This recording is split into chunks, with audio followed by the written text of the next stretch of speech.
Welcome back to the Fantasy Trading Room, hosted by Faceoff Sports Network. And today, we're going to dive into the top 12 running backs for the 2024 fantasy football season, starting with Christian McCaffrey. This is pretty clear-cut.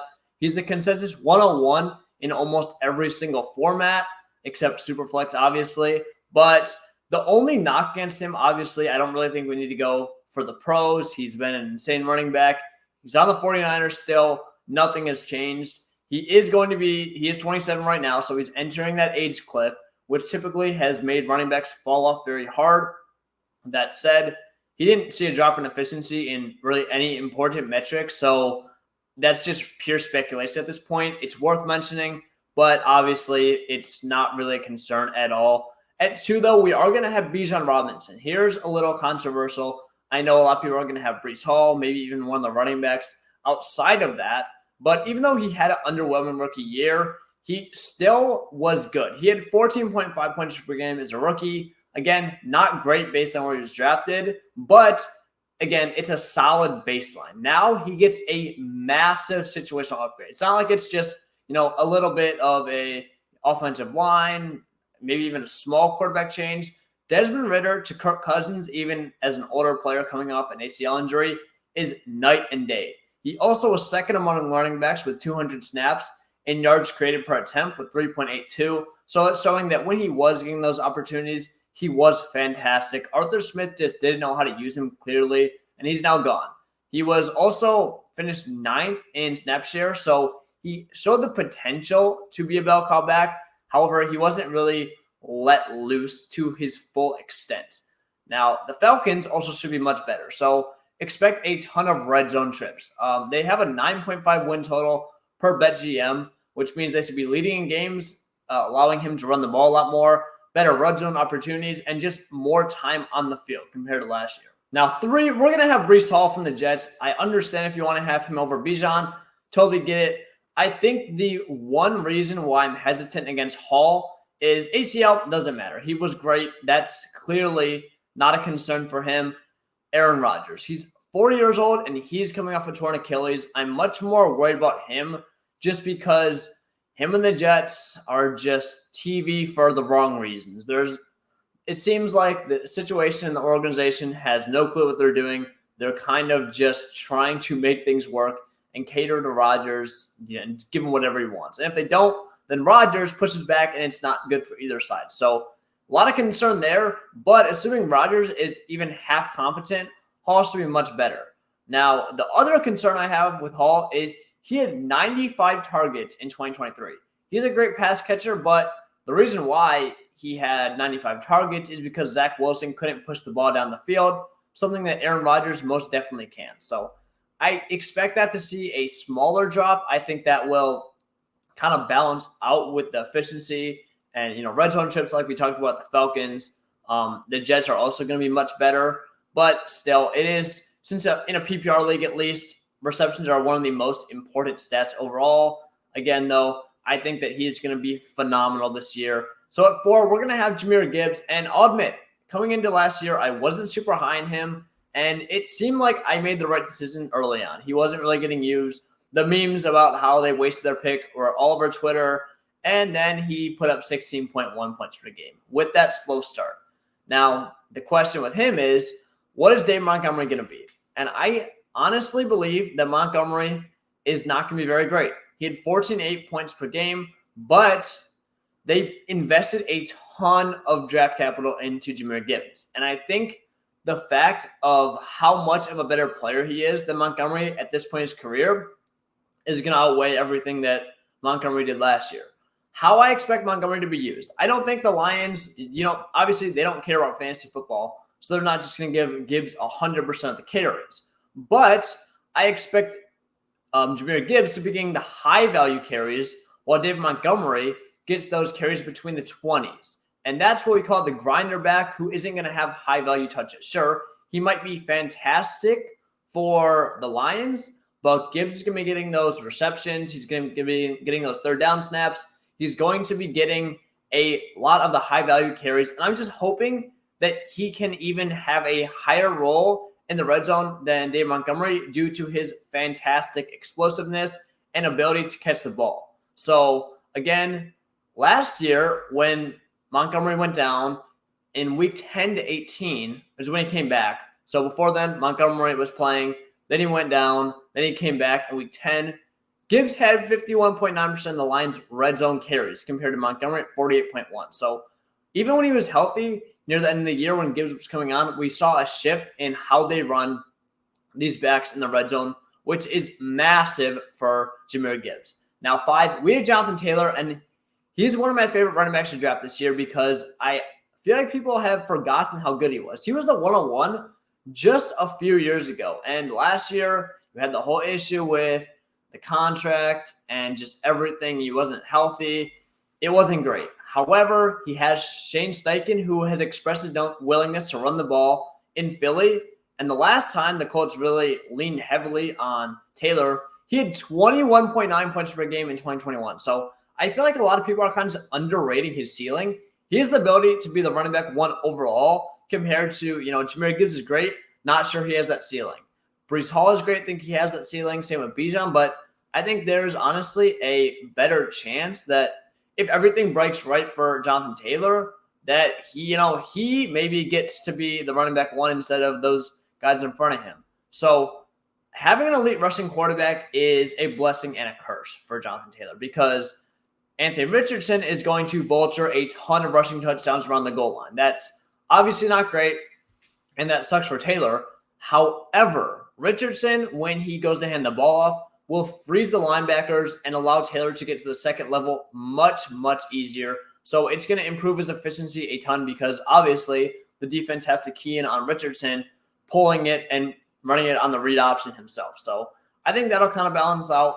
But if Taylor can stay healthy, if the offense is truly run through him, I think he has the upside to win your league and become the running back 1 on the year.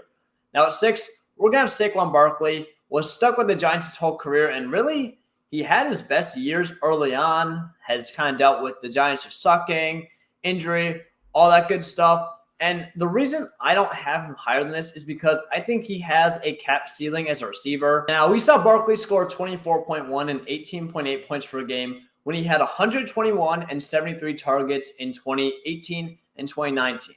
Now, obviously, he's not going to get 121, but 73, I'm even hesitant on that. I'm thinking maybe 60s because he's going to be playing with the rushing quarterback who doesn't check the ball down a ton. Jalen Hurts, when he's under pressure, he doesn't have to look to his running back. He can just take off himself, and it just really limits Barkley's ability to catch the ball. Obviously, he's more than just a check down merchant, but it definitely will put a dent in his receiving upside.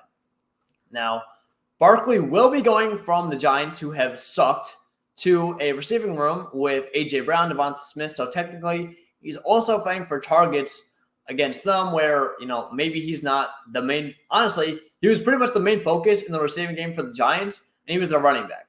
Now, he's definitely not the main receiving focus for the Eagles. And, he's not going to be getting those checkdowns as much from Hurts in the first place.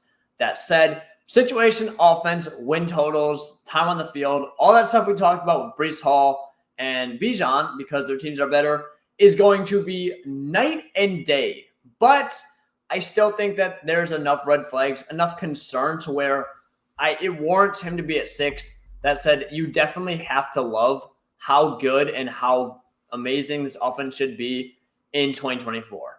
At 8, we have Kyon Williams from the Rams, and the question with him is Blake Corum. We have Kyon being amazing last year. He was a little banged up. Now the Rams go and pick Corum in the 3rd round, but this move didn't really make sense to me at the time. That said, the Rams will lean on their guy, and every coach speak kind of press conference interview has told us that Kyron's going to be that guy, and they want to draft Blake Corum because how heavily they're going to rely on the run. Last year, Kyon only played in 12 games. Those 5 games where he's not there, they need someone that bad, and they felt like investing a 3rd-round pick would be worth it. And honestly, I kind of understand that more now, but the thing is the Rams have historically ridden their running back if they like him. And Sean McVay really likes Kyon Williams, so he's going to be the bell cow. Blake Corum, if he does cut into his work, it's not going to be much. He's not a great pass-catching back. Kyon is much better at that. He's a fine goal line back, but I think wouldn't say that Kyren is bad at that. So I don't think that Corum's just going to be given that role. So if anything, he cuts in that workload. It's going to be the grinder carries like we talked about Montgomery. That said, you have a little question about Kyren. Didn't have the best athletic profile coming out. Was a 5th-round pick and was banged up a little last year. So it's fair to drop him to 7, but I really can't justify dropping him any lower than that. Now at 7, though, we're going to have Travis Etienne, and he seems kind of like a guy where it almost seems like people are getting sick of him. Of course, they're going to want to try and use Tank Bigsby more. The issue with him is I don't think he's very good at the game of football. I don't see it becoming much different than last year. And so that's a little concern about Etienne. That said, during the first 9 games of the year, Etienne was fantastic. He had 20.5 points per game. Then Lawrence suffered a knee injury in week 6. So things kind of seemed to nag on. He was still playing, but near the end of the year, the offense was god-awful. So from then on, week 10 on, Etienne went down to 13.2 points per game. And even though I will say I am a little concerned because his low weeks are 100% of the time when he doesn't score a touchdown. He is kind of touchdown dependent. I think Trevor Lawrence is good enough to have a massive bounce back year. And I think that the Jaguars can reasonably keep up the production they were having in the first 9 games of the year where Etienne was thriving. If not, even better, because Lawrence, as great as he hasn't been elite yet. He hasn't been the prince that was promised. If he can live up to those expectations, Etienne could crush. Now, there's just a few red flags and a few questions you have about Etienne still, but it definitely doesn't scare me away from drafting him. At 9, though, we have Derrick Henry, and, with him, again, it's the thing of he's super old, but he is just that guy. Age cliffs apply to most players. I'm not so sure it will apply to Derrick Henry because we've never seen a back like him in the NFL before. Now he goes to the Ravens. Again, massive situational upgrade because, 1, the Ravens just ran the ball the most in the NFL, 31.5 rush attempts per game, and he did see a slight decline in production, 44 to 4.2 yards per carry, so little red flag there, but he had 12 rushing touchdowns on a Titans offense that finished 27th in points per game with 17.9. Now, this wasn't just like an outlier year for Henry, as he does this year in and year out, and he's heading to an offense now that just had the 4th most points per game in the NFL with 27.7. So realistically, he had the most touchdowns of his career with 18. I could honestly see him breaking that, being an insane goal line back.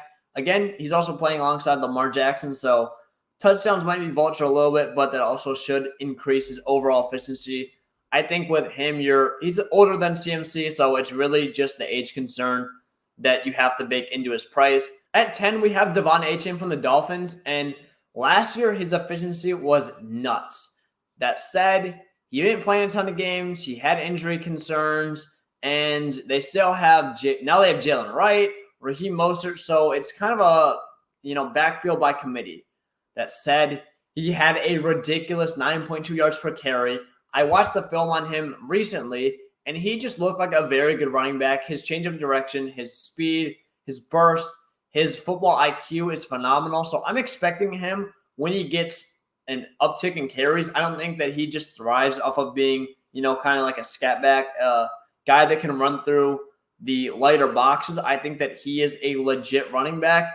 And with him, how good he is, he has running back 1 overall upside. Obviously, I don't think he's going to hit that 99 percentile, but at this point in this running back market, RB10, I'm shooting for upside here. And I don't think there's anyone in this range that has as much upside as Devon Achane, and I'm not really even sure that's a debate. Now at 11, I have Isaiah Pacheco, and I don't really think he's getting the respect he deserves on ESPN. He's going 17th overall, but underdog, he's still in the later rounds, and he took a massive jump in year 2, and no one's really talking about it, and that is from 7.9 to 15.3 points per game. More importantly, he was much, much better as a receiver. Now, Jerick McKinnon's gone. It seems like they're going to give Pacheco the bell cow workload. Deneric Prince is probably going to back him up. And I will say, even though he was much better as a receiver, he's still not phenomenal. So the reason why, even though he had an uptick in targets, is because he isn't running routes far down the field. He had an average depth of target of 2.3 yards, which is near the bottom of the barrel. Now, on top of that, Pacheco was also good, but not great with his efficiency. He was 14th in yards created per attempt, 3.59, and 13th in snap share. So last year, it's not like he lit the world on fire. Again, we're kind of projecting things out when the Chiefs could also be a much pass-heavier offense. Obviously, I think they will be, but to what degree, we're not sure yet. So if he's not running routes far down the field, that may affect his ability to get the ball. Now, Rashod White is our last guy at 12. And I know a lot of people just don't think he's very good at football. His efficiency stats aren't great, but he's a phenomenal receiver. And the thing I want to talk about and clear up most with him is Bucky Irving. Bucky Irving is not that guy. He's not very good.